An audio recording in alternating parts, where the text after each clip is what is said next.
दैनिक निष्पक्ष पोस्ट, दर्पण सच का, समय से पहले, खबर से आगे। नमस्कार, आप देख रहे हैं दैनिक निष्पक्ष पोस्ट का डिजिटल वर्जन, जहां खबरें होती हैं साफ, सटीक और निष्पक्ष। भोपाल से राहुल गांधी का बड़ा हमला। उन्होंने कहा, देश में विचारधारा की लड़ाई है। एक तरफ कांग्रेस और संविधान, दूसरी तरफ बीजेपी आरएसएस जो लोकतंत्र का गला घोंट रहे हैं। राहुल बोले, ट्रंप का एक फोन आया और मोदी ने सरेंडर कर दिया। कांग्रेस झुकने वालों की पार्टी नहीं है। जातिगत जनगणना की वकालत करते हुए कहा, बीजेपी नहीं चाहती कि गरीबों को न्याय मिले। पूरा वीडियो देखें और जानिए राहुल गांधी ने क्यों बोला इतना बड़ा बयान।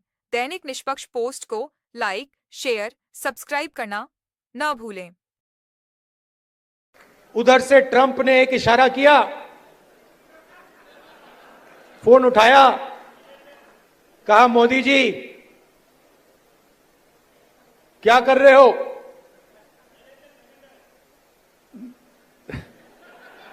नरेंद्र सरेंडर। और जी हजूर करके नरेंद्र मोदी जी ने ट्रंप के इशारे का पालन किया। सबसे पहले विचारधारा की लड़ाई चल रही है। एक तरफ कांग्रेस पार्टी है,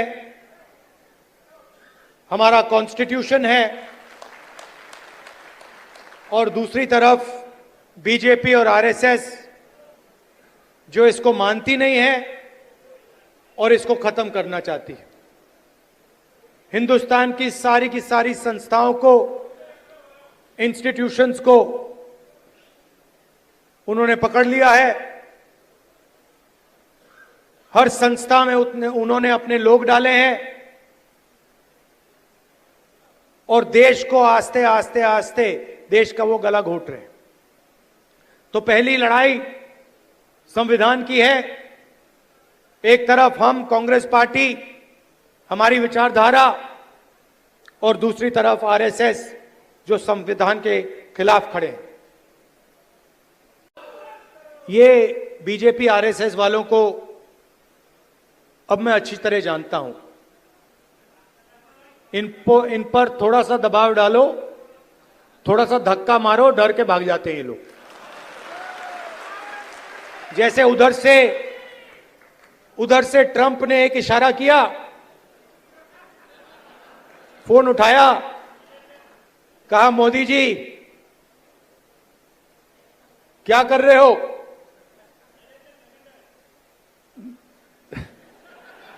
नरेंद्र सरेंडर। और जी हजूर करके नरेंद्र मोदी जी ने ट्रंप के इशारे का पालन किया। आपको एक समय याद होगा जब फोन कॉल नहीं आया था, 7th फ्लीट आई थी, 71 की लड़ाई में 7th फ्लीट आई थी, हथियार आए थे, एयरक्राफ्ट कैरियर आया था। इंदिरा गांधी जी ने कहा मुझे कुछ जो करना है मैं करूंगी।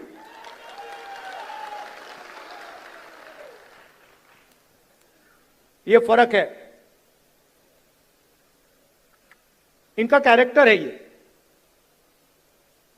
सारे के सारे ऐसे हैं। आजादी के समय से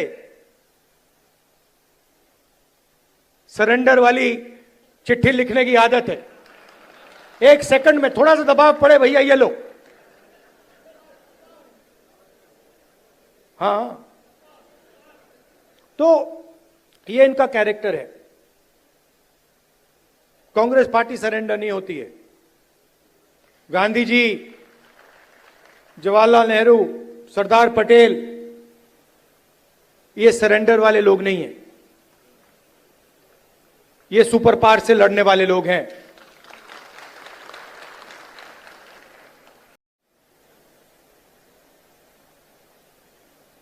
तो जाति जनगणना की बात मैंने कहा, देखिए आपको जो करना है करो। हम सामाजिक न्याय की लड़ाई लड़ेंगे और जाति जनगणना को हम लोकसभा में पास करेंगे। मोदी जी पहले कहते थे कोई जात नहीं है, फिर सिर्फ 4 जात हैं, चुनाव के समय वो ओबीसी बन जाते हैं।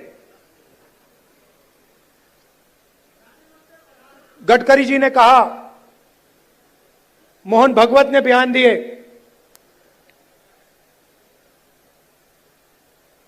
थोड़ा सा दबाव पड़ा, एकदम सरेंडर हो गए। मगर मैं इनको जानता हूं,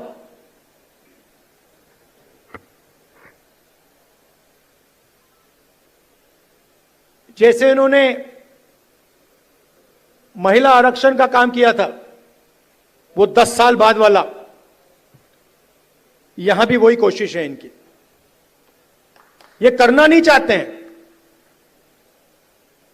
ये दबाव में आकर बोल गए हैं, मगर ये करना नहीं चाहते हैं, क्योंकि ये इस देश में न्याय नहीं चाहते हैं। ये अंबानी अदानी वाला देश चाहते हैं, अरबपतियों वाला देश चाहते हैं, सामाजिक न्याय वाला देश नहीं चाहते हैं। तो जाति जनगणना की बात मैंने कहा, देखिए आपको जो करना है करो, हम सामाजिक न्याय की लड़ाई लड़ेंगे और जाति जनगणना को हम लोकसभा में पास करेंगे। मोदी जी पहले कहते थे कोई जात नहीं है, फिर सिर्फ 4 जात हैं, चुनाव के समय वो ओबीसी बन जाते हैं। गडकरी जी ने कहा, मोहन भगवत ने बयान दिए,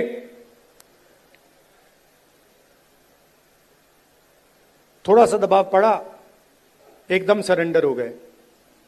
मगर मैं इनको जानता हूं,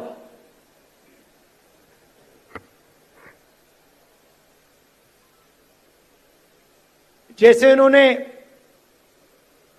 महिला आरक्षण का काम किया था, वो 10 साल बाद वाला,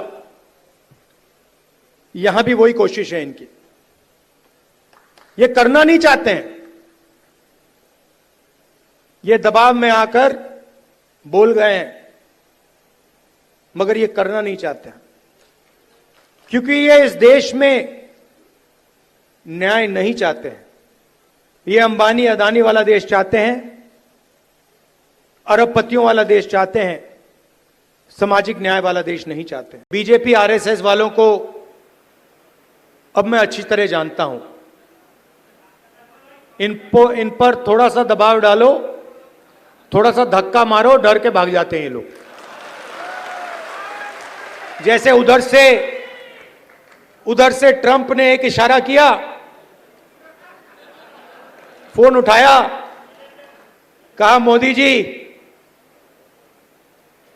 क्या कर रहे हो?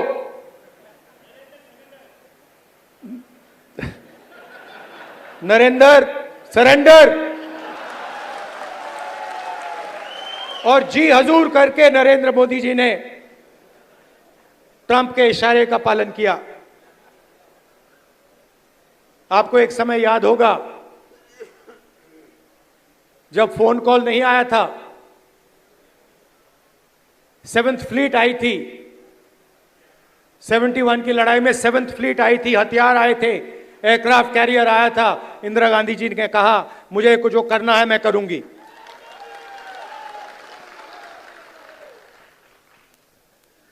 ये फर्क है, इनका कैरेक्टर है। ये सारे के सारे ऐसे हैं। आजादी के समय से सरेंडर वाली चिट्ठी लिखने की आदत है। 1 सेकंड में थोड़ा सा दबाव पड़े, भैया ये लो। हाँ, तो ये इनका कैरेक्टर है। कांग्रेस पार्टी सरेंडर नहीं होती है। गांधी जी, जवाहरलाल नेहरू, सरदार पटेल, ये सरेंडर वाले लोग नहीं हैं। ये सुपर पावर से लड़ने वाले लोग हैं। मैं आपको तेलंगाना की बात करना चाहता हूं। 2 मॉडल हैं जाति जनगणना के। एक तेलंगाना का मॉडल और दूसरा बीजेपी का बिहार का मॉडल, और जो उनकी सोच का मॉडल है। तेलंगाना में जाति जनगणना कैसे हुआ मैं आपको बताना चाहता हूं। बिहार में बंद कमरे में सवाल चुने गए, ब्यूरोक्रेट्स ने सवाल चुने, बिना किसी से पूछे, बिना जनता से बातचीत किए, बिना दलितों से पूछे, बिना पिछड़ों से पूछे, बिना अति पिछड़ों से पूछे, बिना जनरल कास्ट से पूछे, बिना माइनॉरिटी से पूछे, बंद कमरे में 3-4 सवाल लिखे, जाति जनगणना कर दिया। तेलंगाना में हमने लाखों लोगों से सवाल पूछा, दलितों के संगठनों से, आदिवासी के संगठनों से, उनके नेताओं से, और हमने उनसे पूछा कि देखिए हम जाति जनगणना करने जा रहे हैं, सर्वे करने जा रहे हैं, आप इस सर्वे में कौन से सवाल चाहते हो। 3.5 लाख लोगों ने हमारी प्रोसेस में एक साथ मिलकर सवाल निकाले, और उसके बाद बिहार में सेल्फ रिपोर्टिंग था। अगर आप बोलना चाहते हो तो बोलो, नहीं बोलना चाहते हो तो नहीं बोलो।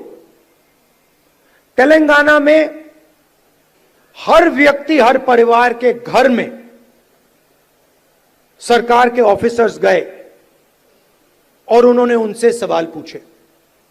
नतीजा मैं आपको बताना चाहता हूं। जाति जनगणना में क्या पता लगा।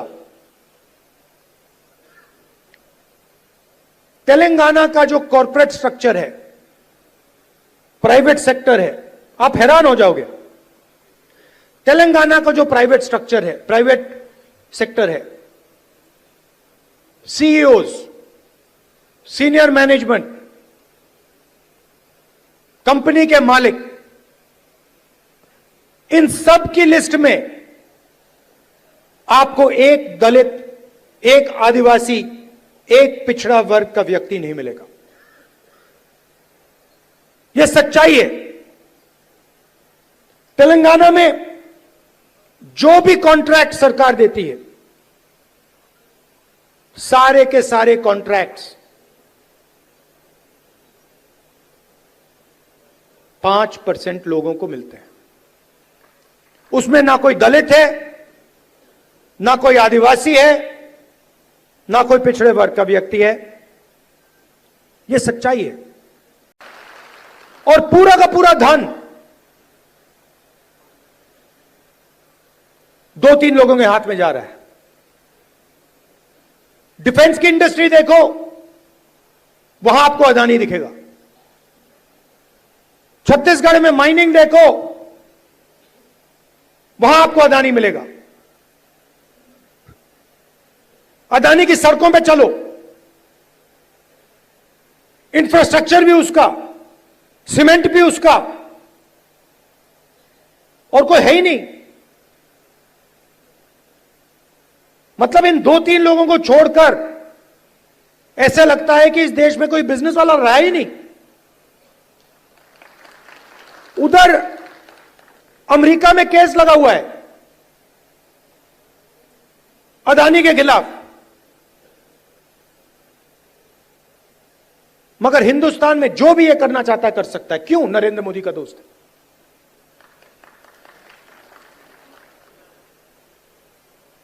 तो हो क्या रहा है? 90% को परे कर दिया, गरीब जनरल कास्ट को परे कर दिया, और सारे के सारे बिजनेस यही 5-6 लोगों को दे रखे हैं। नाम आप जानते हो। और ये क्या करते हैं? आप मुझे बताओ, अदानी बनाता क्या है?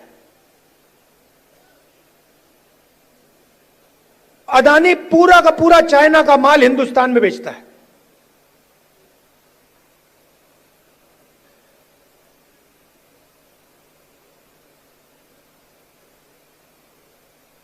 तो अदानी पैसे बनाता है,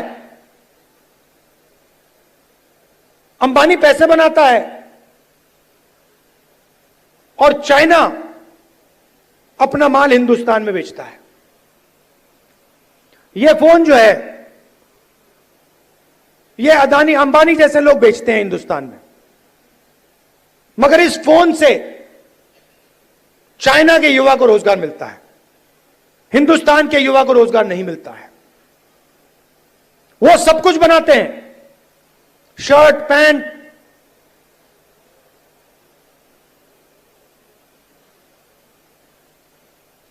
मोबाइल फोन, सोलर पैनल, और यहां पे बेरोजगारी फैलती जा रही है, फैलती जा रही है। जहां भी देखो, आप किसी भी युवा से पूछो, भैया क्या करते हो? कुछ नहीं करते।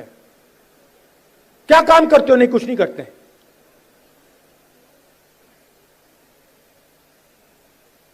यह हिंदुस्तान की सच्चाई है और इससे छुपा नहीं जा सकता, चाहे मीडिया कुछ भी कहे।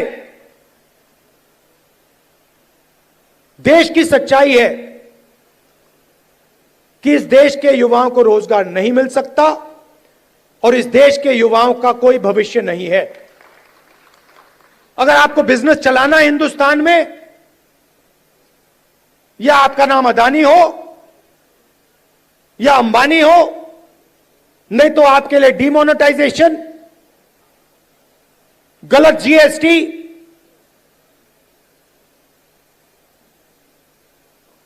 या फिर आप उनके लिए जाके काम करो। जाति जनगणना पूरे देश को दिखा देगा इस देश में किस प्रकार से अन्याय हो रहा है, किसको फायदा मिल रहा है, किसको नहीं मिल रहा है। हम कहते हैं हम सुपर पावर बनना चाहते हैं। दलितों की आबादी 15%, पिछड़ों की आबादी कम से कम 55%, आदिवासियों की आबादी 9%, माइनॉरिटीज 15%, सब जोड़ लो 90% बनता है। इनकी भागीदारी नहीं है। और वही चुने हुए अमीर लोगों को सारा का सारा दिया जाता है। उसी लिस्ट में कॉर्पोरेट सेक्टर की लिस्ट निकालो, बड़े बड़े ब्यूरोक्रेट्स की लिस्ट निकालो, उसमें आपको गरीब जनरल कास्ट का भी कोई नहीं मिलेगा। यह सच्चाई है। मजदूरों की लिस्ट निकालो, उबर ड्राइवर्स की लिस्ट निकालो, जो खाना डिलीवर करते हैं उनकी लिस्ट निकालो, और उसमें आपको पिछड़ा वर्ग, दलित, आदिवासी सब मिलेंगे। दो हिंदुस्तान बन रहे हैं, एक 90% का और दूसरा चुने हुए लोगों का 5-7% का। बड़ी बड़ी बातें होती हैं, सुपर पावर बनेंगे, ऐसे कोई सुपर पावर नहीं बनता है। जब तक हम हर हिंदुस्तानी की शक्ति का नहीं प्रयोग करेंगे तो ये देश सुपर पावर छोड़ो आगे नहीं जा सकता है। यह सच्चाई है। जो भी सपने देखने देख लो, कभी नहीं हो सकता। हिंदुस्तान जब ही आगे बढ़ता है जब इस देश की पूरी शक्ति का प्रयोग होता है, जब सब लोगों को लगता है कि हमारी भी भागीदारी है, हमारा भी भविष्य है, हम भी आगे जा सकते हैं। आप मीडिया देखो, पूरी लिस्ट निकाली मैंने, मालिकों की लिस्ट, रिपोर्टर्स की लिस्ट, एंकर्स की लिस्ट। मुझे दलित एंकर का नाम बता दो, मुझे पिछड़े वर्ग के एंकर का नाम बता दो, मुझे आदिवासी एंकर का नाम बता दो, नेशनल मीडिया में बता दो कौन है, मुझे बता दो। जुडिशियल सिस्टम में जाओ, वहां आपको 90% नहीं मिलेंगे। मीडिया में आपको अंबानी जी की शादी दिख जाएगी, डांस गाना दिखेगा, मगर किसान भूखा मर जाए, मजदूर मर जाए, कभी नहीं दिखाई देगा। किसी को चोट लगती है, आपका कभी फ्रैक्चर हुआ है? फ्रैक्चर हुआ है, डॉक्टर ने आपको सबसे पहले क्या बोला? सबसे पहले बोला देखो भैया दिखा दो, एक्सरे करा दो। आपने उनसे कहा नहीं मैं नहीं कराऊंगा एक्सरे। अगर आप कहते मैं नहीं कराऊंगा तो डॉक्टर आपको क्या कहता? फोर्स करता। और अगर तब भी नहीं करते तो फिर लंगड़ाते हुए चलते रहते। और डॉक्टर कहता यार ये तो मतलब पागल है ना? तो मैं यही कह रहा हूं, पूरा देश जानता है कि दलितों को, पिछड़ों को, गरीब जनरल कास्ट को जबरदस्त चोट लग रही है। मैं सिर्फ कह रहा हूं देखो भैया एक्सरे करा लो, देख लेते हैं कि है क्या। शायद पता लगे कि कोई प्रॉब्लम ही नहीं है। शायद जाति जनगणना के बाद पता लगे कि कोई प्रॉब्लम ही नहीं है, सब कुछ ठीक है। कॉर्पोरेट सेक्टर में हर वर्ग के लोग हैं, जुडिशरी में हर वर्ग के लोग हैं, कोई प्रॉब्लम नहीं है, ठीक है। मगर अगर एक्सरे से पता लगा कि टांग टूटी हुई है तो कुछ ना कुछ तो करना पड़ेगा ना। तो इसीलिए बीजेपी नहीं चाहती है, क्योंकि अगर जाति जनगणना हो गया तो ये इनका जो अदानी अंबानी वाला मॉडल है ये वहीं खत्म हो जाएगा। क्योंकि देश को पता लग जाएगा कि 90% को कोई फायदा नहीं हो रहा है, ये 5-10% को सारा का सारा हिंदुस्तान का धन जा रहा है और जनता अपने आप खड़े होकर उसको रोक देगी।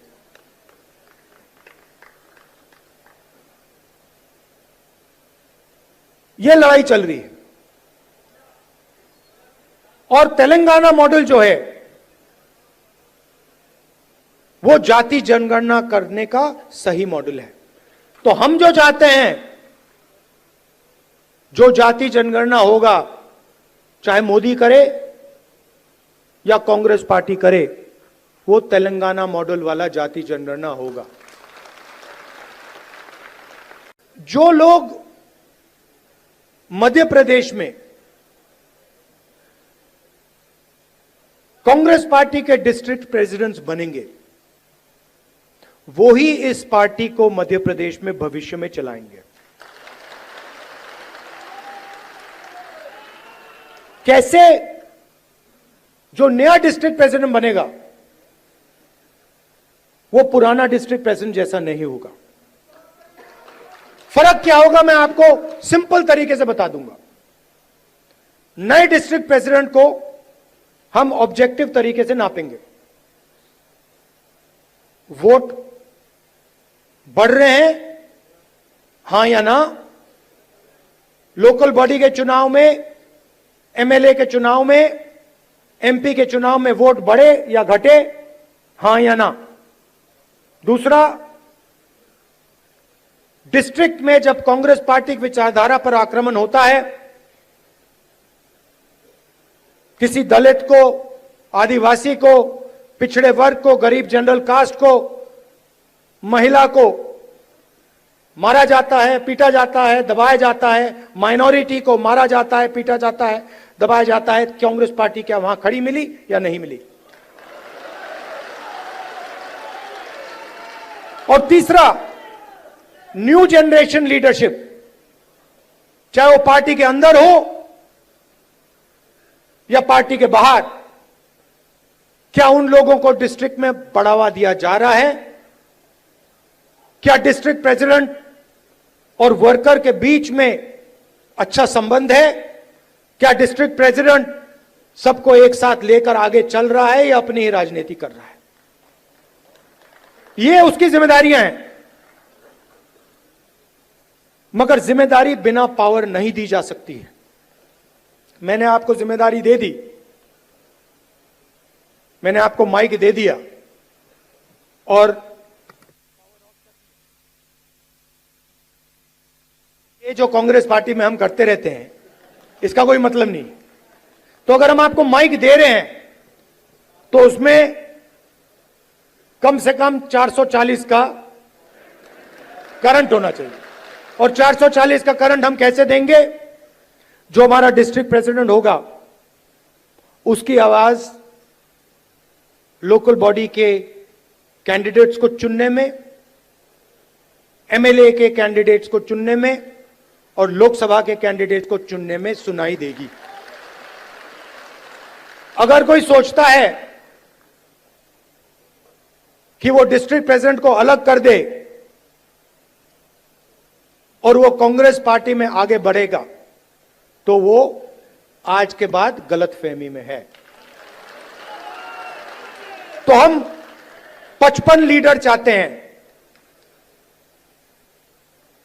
मध्य प्रदेश के लिए, मध्य प्रदेश के भविष्य के लिए हम 55 लीडर को चुनना चाहते हैं। ये हमारे ऑब्जर्वर्स का काम है।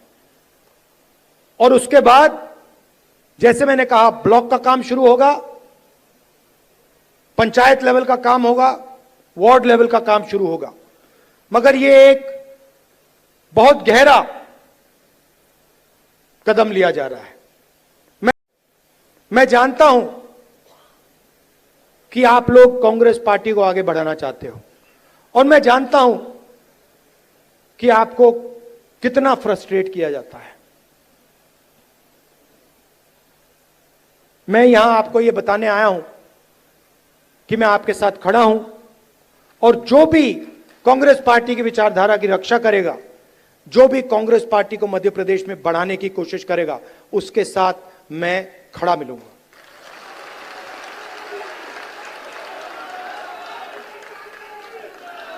मध्य प्रदेश में कांग्रेस पार्टी की कोई कमी नहीं है।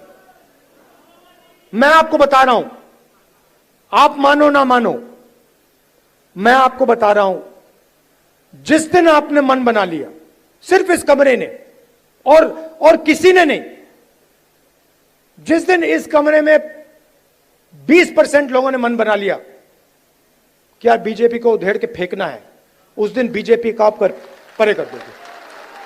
मेरी जितनी भी जरूरत होगी, जहां भी आप मुझे ले जाना चाहते हो,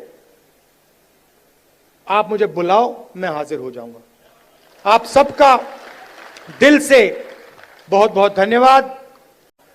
कांग्रेस पार्टी में डिस्ट्रिक्ट प्रेसिडेंट के लिए कांग्रेस प्रेसिडेंट का मेरा, वेणुगोपाल जी का दरवाजा 100% खुला मिलेगा। धन्यवाद। जय हिंद। अगर आपको ये रिपोर्ट पसंद आई हो तो वीडियो को लाइक करें, शेयर करें और हमारे चैनल दैनिक निष्पक्ष पोस्टर को सब्सक्राइब करना ना भूलें। जुड़िए हमारे साथ हर सच्ची और निष्पक्ष खबर के लिए।